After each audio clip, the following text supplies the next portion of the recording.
Buenas tardes, mi nombre es Ayud Josué Martínez Galán y en el día de hoy, apreciada maestra, voy a estar hablando un poco acerca del tema que nos corresponde para este último eh, semestre, este último corte del semestre académico, del cual se trata de Colombia, paz y guerra.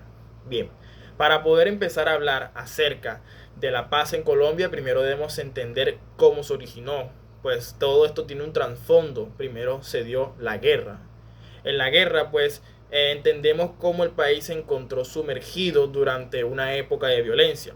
¿Cuál fue esta época? Por ejemplo, iniciamos entre los años 1940 y 1950, cuando se encontraba la violencia bipartidista, en el cual dos ideologías políticas se encontraban en desacuerdo. Cada uno quería quizás pertenecer a ese poder político frente a lo que es asumir ese rol del país, y pues todo esto genera quizás conflicto. También pues se le adicionan otros factores, como por ejemplo la creación de los grupos armados al margen de la ley. Ejemplo de esto pues la FARC-EP y el ELN. Todos estos pues luchando contra esa parte de la desigualdad social y tal vez en esa parte de la lucha agraria. Pues como podemos estar viendo, nuestro país desde hace mucho tiempo se encuentra en esa parte de lo que sería la categorización de un país conflictivo. También se encuentran otros factores, como por ejemplo el auge del narcotráfico que se dio también tiempo después o tarde de esa época, o el crecimiento del paramilitarismo. Por otro lado, también aparecen los acuerdos de paz. Dentro de esto, pues existieron 4 acuerdos de paz importantes, como por ejemplo en los años 80 con Belisario Betancourt, el cual dio este paso, el cual fue llamado la tregua, en donde se dio como punto importante el desarrollo o el surgimiento de la Unión Patriótica, el surgimiento de la UP, pero que en contraparte pues se dio como esa limitación el genocidio de la OP, es decir, del mismo movimiento político. Más adelante también tenemos a César Gaviria en los años 90, el cual pues tuvo como movimiento, como proceso importante la Asamblea Constituyente. En este se dio como por ejemplo la Constitución de 1991, además de la desmovilización del M-19 y del EPL, pero que en contraparte también se dio como esa limitación, mayor conflicto generado por las partes de los grupos al margen de la ley, como por ejemplo el M-19 y el ELN.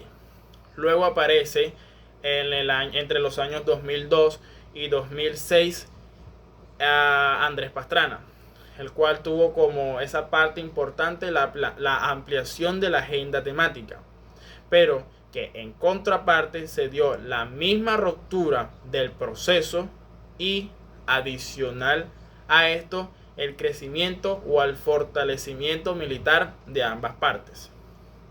Finalmente, entre los años 2012 y 2016 aparece Juan Manuel Santos, el cual tuvo como acuerdo de paz el proceso de paz con las FARC, pero que en contraparte pues se dio las disidencias de la FARC. A pesar de eso, pues atribuyó bastante a todo este proceso de la paz, debido a que fue ese desajuste en el grupo armado al margen de la ley más antiguo. Del acuerdo del 2016 nace el Sistema Integral de Verdad, Justicia, Reparación y No Repetición. Este sistema es un mecanismo de justicia restaurativo, lo que significa que busca sanar las heridas en lugar de enfocarse únicamente en el castigo. Se compone de 3 órganos fundamentales: la Comisión de la Verdad, que entregó su informe final relevando el dolor de la guerra para la reconciliación del país; la búsqueda de personas dadas por desaparecidas, que lo que trata es de dar respuesta a miles de familias que aún no conocen el paradero de sus seres queridos; y la Jurisdicción Especial para la Paz, es decir, el abrazo judicial del sistema. Y continuando con lo mismo, pues, ¿cuál es la función de la JEP? Su tarea es investigar, establecer, juzgar y sancionar los delitos graves cometidos durante los conflictos armados por los excombatientes de las FARC, miembros de las fuerzas públicas y terceros civiles.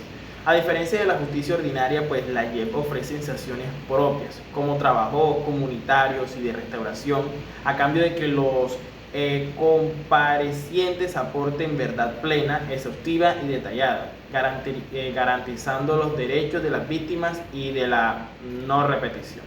Yo como estudiante de la Universidad del Atlántico considero que la academia no puede ser una espectadora silenciosa de la realidad social.